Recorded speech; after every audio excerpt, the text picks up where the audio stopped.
नमस्कार प्रिय विद्यार्थियों, स्वागत है आपका आपके YouTube चैनल जरिया द वे टू सक्सेस में। मैं जगन सिंह आज आपके सामने एक नए टॉपिक के साथ जिसका नाम है अधिगम स्थानांतरण या अधिगम अंतरण मीन्स ट्रांसफ़र ऑफ लर्निंग। और इसके साथ एक और टॉपिक है अधिगम के वक्र लर्निंग कर्व्स। दोनों ही टॉपिकों को डिस्कस करेंगे इस वीडियो में। तो देखते हैं, सबसे पहले अधिगम हम पहले ही बात कर चुके हैं, इससे पहले एक वीडियो अधिगम पर दे चुके हैं। अधिगम का मीनिंग, डेफिनेशन और कैरेक्टरिस्टिक्स और उसे प्रभावित करने वाले जो कारक हैं वो पहले मैं अधिगम का एक वीडियो दे चुका हूं। अगर आप लोगों ने वो वीडियो नहीं देखा है तो वहां जाके वीडियो देखिए प्लेलिस्ट में जाकर। और अब आता है अधिगम का अंतरण means transfer of learning. Learning का ट्रांसफर कैसे होता है, लर्निंग आखिर कैसे ट्रांसफर होती है। मीन्स जो हमारा सीखा हुआ ज्ञान है, जो हमने पहले ज्ञान सीखा है, वो सीखा हुआ ज्ञान किसी नवीन परिस्थिति में या तो सहायक है या उसे बाधा बना रहा है या कोई भी किसी भी तरीके से सहायक नहीं है, तो वो क्या है, हमारा अधिगम का अंतरण हो रहा है। मीन्स ट्रांसफर कैसे हो रहा है। अब ट्रांसफर कॉमनली हमारा तीन तरीके से होता है। ट्रांसफर कैसे होगा, या तो पॉजिटिव वे में ट्रांसफर होगा, या नेगेटिव वे में ट्रांसफर होगा, या न्यूट्रल तरीके से होगा। पॉजिटिव में अब वन बाय वन करके देखते हैं। तो अधिगम अंतरण से तात्पर्य क्या है कि एक स्थिति में सीखा गया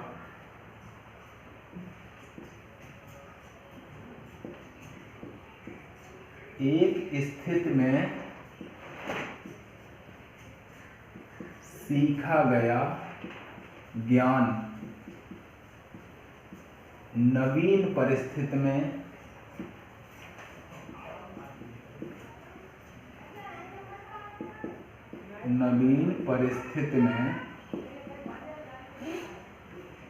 प्रयोग किया जाता है।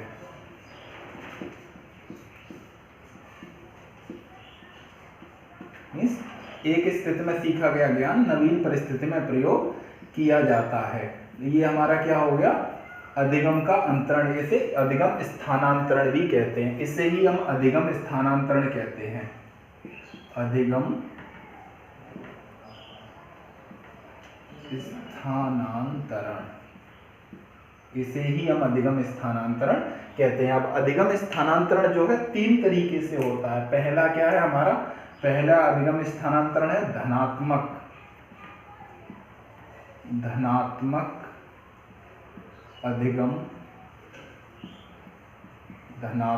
अधिगम अंतरण या स्थानांतरण, दोनों एक ही बात है।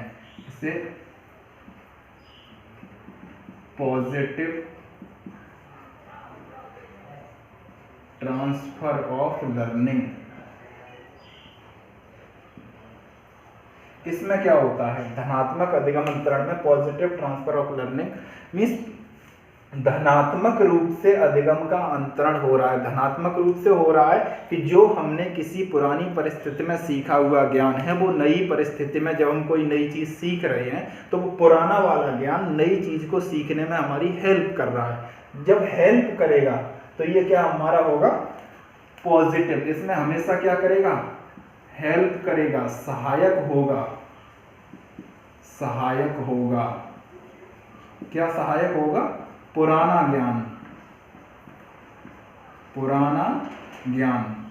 ज्ञान जो है नए ज्ञान के सीखने में सहायक होगा।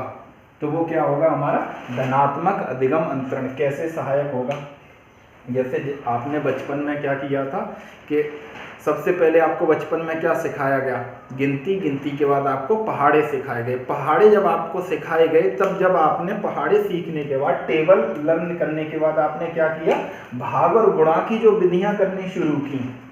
जब आपने पहाड़े लर्न करने के बाद भाग या गुणा करना शुरू किया तो जो आपने पहाड़ा सीखा हुआ था पहले, वो आपका पूरी तरीके से, जो पुराना ज्ञान था क्या था आपका, टेबल, और जो पूरी तरीके से नए ज्ञान में सहायक हो रहा था। नया ज्ञान आप क्या प्राप्त कर रहे थे, भाग करना या गुणा करना। तो ये क्या था, जो हमारा धनात्मक अधिगम अंतरण हो रहा था वहाँ, जब आपका पुराना ज्ञान जो है नए ज्ञान में सहायक होता है तो वहाँ क्या होता है, धनात्मक अधिगम अंतरण या positive transfer of learning. Second है हमारा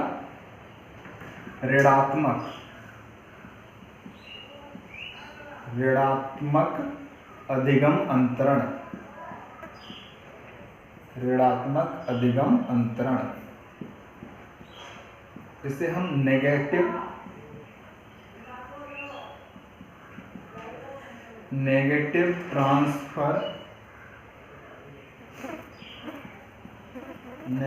ट्रांसफर ऑफ लर्निंग।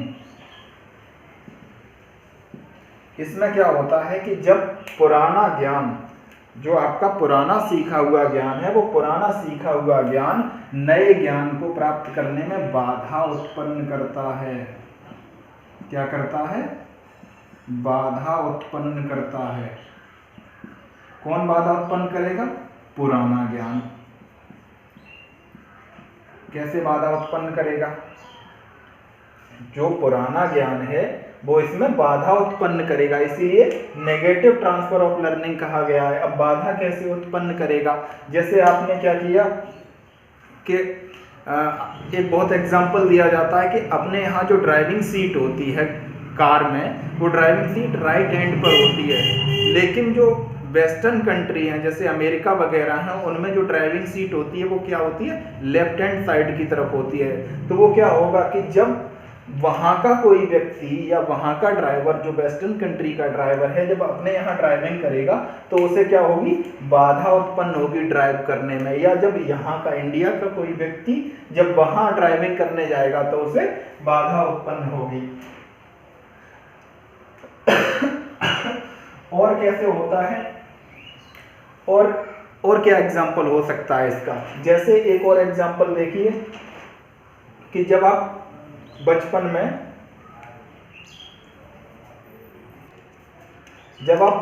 में क्या करते हैं? कविताएं याद करते हैं, कहानियां याद करते हैं। कविता कहानी याद करने के साथ साथ अब क्या है, जब आप मैथ का काम करने जा रहे हैं तो वो बिल्कुल कहीं हेल्प नहीं कर रहा है, बाधा ही उत्पन्न करेगा आपको। तो वो क्या है कि जब पुराना ज्ञान आपको नए ज्ञान में बाधा उत्पन्न कराता है तो वो क्या है? आपका ऋणात्मक अधिगम अंतरण। तीसरा है आपका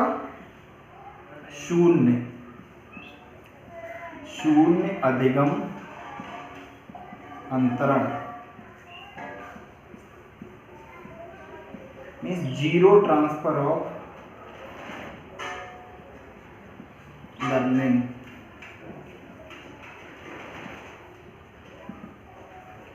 इसमें क्या होगा कि न तो वो बाधा उत्पन्न करेगा, न ही सहायक होगा। जो आपका पुराना ज्ञान है, पुराना ज्ञान न तो आपको नए ज्ञान के सीखने में बाधा उत्पन्न करेगा और न तो सहायक होगा,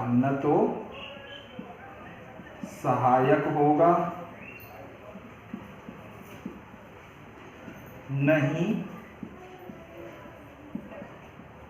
बाधा उत्पन्न करेगा।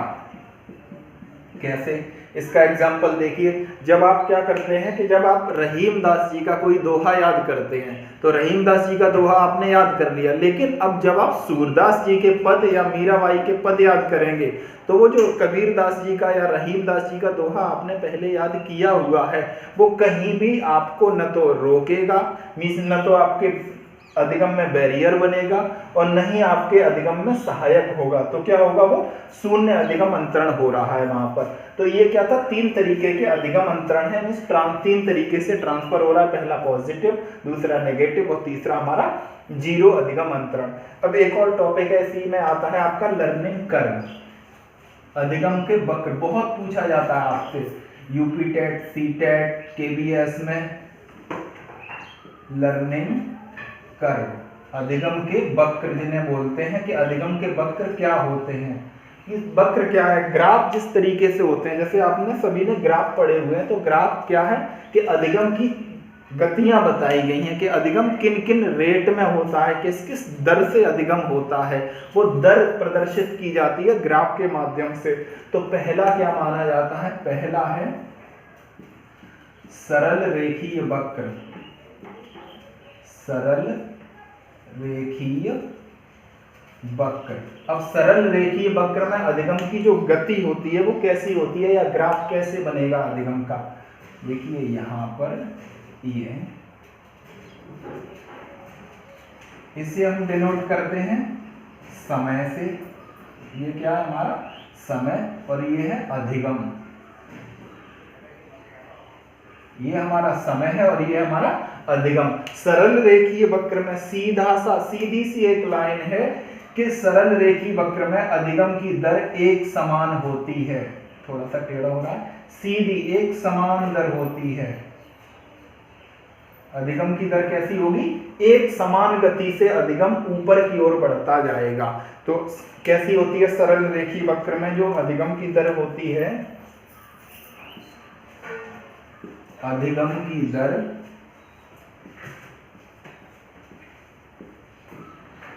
एक समान होती है। कैसी होती है?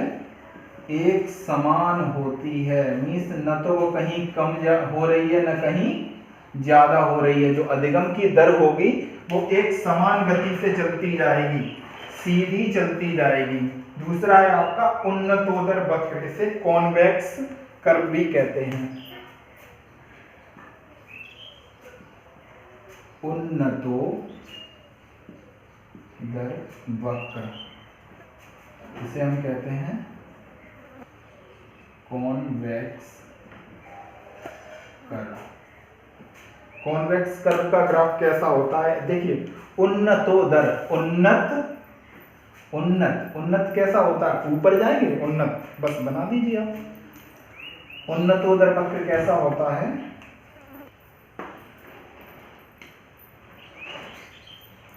ये हो गया आपका, ये आपका अधिगम हो गया, ये समय, ये टाइम, ये लर्निंग।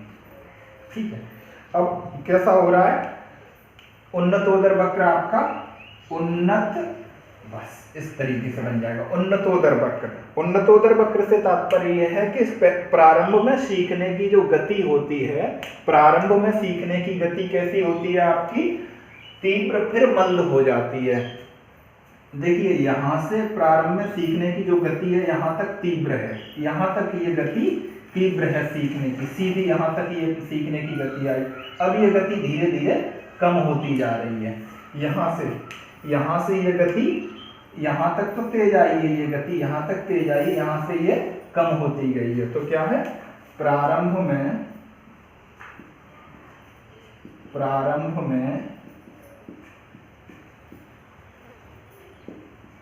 सीखने की गति तेज तथा बाद में मंद हो जाती है। बाद में कैसी हो जाएगी? कम हो जाएगी। शुरू में तो सीखने की जो गति है वो तेज है, बाद में हमारी कैसी हो जा रही है? गति कम हो जा रही है। देख पा रहे हैं, यहां से लेके यहां तक गति तेज हो रही है, लेकिन यहां से गति पे यहां कम होती जा रही है, कर्व नीचे की तरफ आ रहा है। तीसरा है आपका नतोदर वक्र।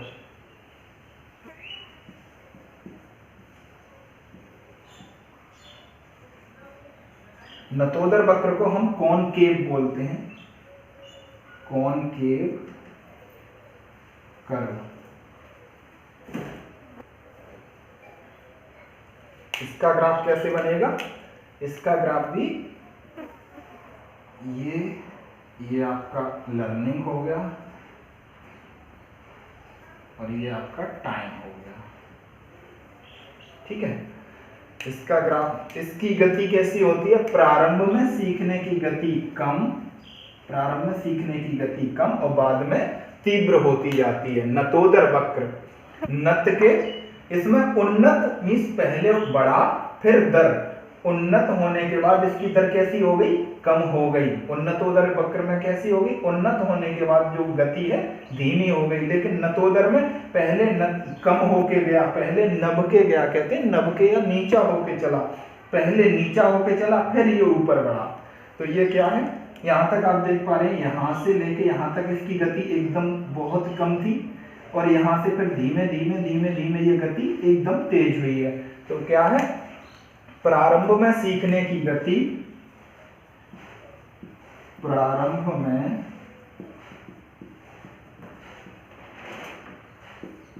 सीखने की गति कम तथा बाद में तीव्र हो जाती है, बाद में तीव्र हो जाती है।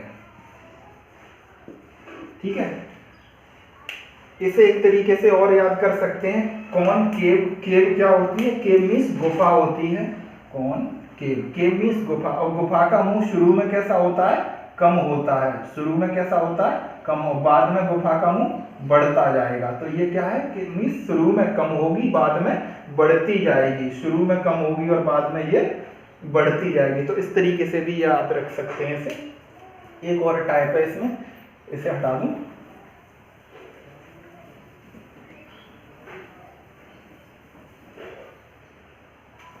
एक आता है आपका, चौथा आता है आपका मिश्रित वक्र। मिश्रित वक्र, इसे मिक्स कर्व,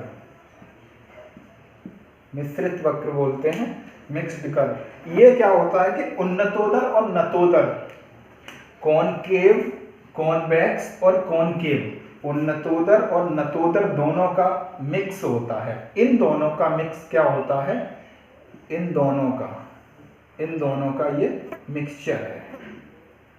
ये वाला जो है, जो मिश्रित वक्र है, इन दोनों का मिक्सचर है। कैसे है कि शुरू में गति कम ज्यादा कम ज्यादा, बस ये है इसका कर्व। एक चीज और, मिश्रित वक्र लिख लीजिए एक लाइन, शायद आप भूल जाएं, नतोदर व उन्नतोदर दोनों का मिश्रित रूप होता है। मिश्रित वक्र क्या है कि नतोदर और उन्नतोदर दोनों का मिश्रित रूप होता है। अब इसमें कैसे दोनों का मिक्स्ड है, ये क्या है आपका, यहां से लेके यहां तक क्या बना आपका, उन्नतोदर। देखिए उन्नतोदर वक्र यही बना हुआ सेम, ये यहां तक उन्नतोदर। अब ये क्या हुआ, कम हुआ और फिर यहां तक बढ़ा, कम हुआ, यहां से कम हुआ, यहां तक बढ़ा, यहां तक बढ़ा और यहां तक बढ़ गया। ये क्या है, नतोदर, मीन्स शुरू में कम और फिर ज्यादा हो रहा है। तो उन्नतोदर और नतोदर, उन्नतोदर नतोदर, इस तरीके से ये क्या है, मिक्स्ड कर्व है इन दोनों का। तो ये लर्निंग के 4 कर्व होते हैं, सरल रेखी वक्र, उन्नतोदर वक्र, नतोदर वक्र और मिश्रित वक्र। हाँ एक चीज और, इसी ग्राफ में अलग से बताता हूँ आपको। एक चीज बहुत पूछी जाती है, अधिगम का पठार। कभी कभी पूछा जाता है कि अधिगम में पठार क्या होता है। तो अधिगम में पठार वो स्थिति होती है जब अधिगम शून्य होता है, मीन्स जब अधिगम रुक जाता है, जब अधिगम बिल्कुल हो ही नहीं रहा होता है। कैसे अधिगम नहीं हो रहा होता है, पठार वह स्थिति है अधिगम में जब अधिगम बंद हो जाता है या अधिगम नहीं हो रहा होता है। देखिए कैसे, ये मैंने बनाया है मिक्स्ड कर्व। मिक्स्ड कर्व में मैं बताऊंगा आपको पठार कहाँ पर बना हुआ है। यहाँ से आप देख पा रहे हैं कि ये वाला यहाँ से यहाँ तक गया, बढ़ रहा है, यहाँ तक बढ़ा है, यहाँ तक बढ़ा है, ठीक है। यहाँ मैं लाइन खींच दे रहा हूँ, यहाँ तक बढ़ा। यहाँ से बढ़ने के बाद आप देखिए यहाँ से यहाँ तक एक सरल रेखा की तरह है, बिल्कुल यहाँ तक, यहाँ से यहाँ तक ये सरल रेखा है। फिर ये कम हुआ, यहाँ से क्या हुआ, कम हुआ, कम हुआ, कम हुआ, यहाँ तक कम हुआ, यहाँ तक कम हुआ और यहाँ तक कम ही रहा है। मीन्स ये भी लगभग एक सरल रेखा की तरह है। सेम यही वाली कंडीशन यहाँ भी आ जाएगी। तो ये क्या होगा, ये भी। तो फर्स्ट, सेकंड और थर्ड, ये क्या है, जहां पर अधिगम का जो वक्र है या अधिगम का जो कर्व है वो एक सरल रेखा की तरह हो जाता है। ये क्या है, सरल रेखा की तरह हो रहा है ना, 1 2 3, ये सरल रेखा की तरह हो रहा है। यही अधिगम का पठार है। मीन्स यहाँ पर लर्निंग 0 है, न तो बच्चा ऊपर जा रहा है, कर्व न तो ऊपर की ओर जा रहा है और न ही कर्व उसका नीचे की ओर आ रहा है। सीधी रेखा की तरह है यहाँ कर्व यहाँ पर सीधी रेखा की तरह है, न तो ऊपर जा रहा है न ही नीचे आ रहा है। इसे ही अधिगम का पठार कहा गया है। अगर ये टॉपिक अधिगम का अंतरण और लर्निंग कर्व, अधिगम के वक्र आपको समझ में आया हो तो हमारे चैनल को जरिया द वे टू सक्सेस को लाइक कीजिए, शेयर कीजिए और चैनल को सब्सक्राइब जरूर कीजिए।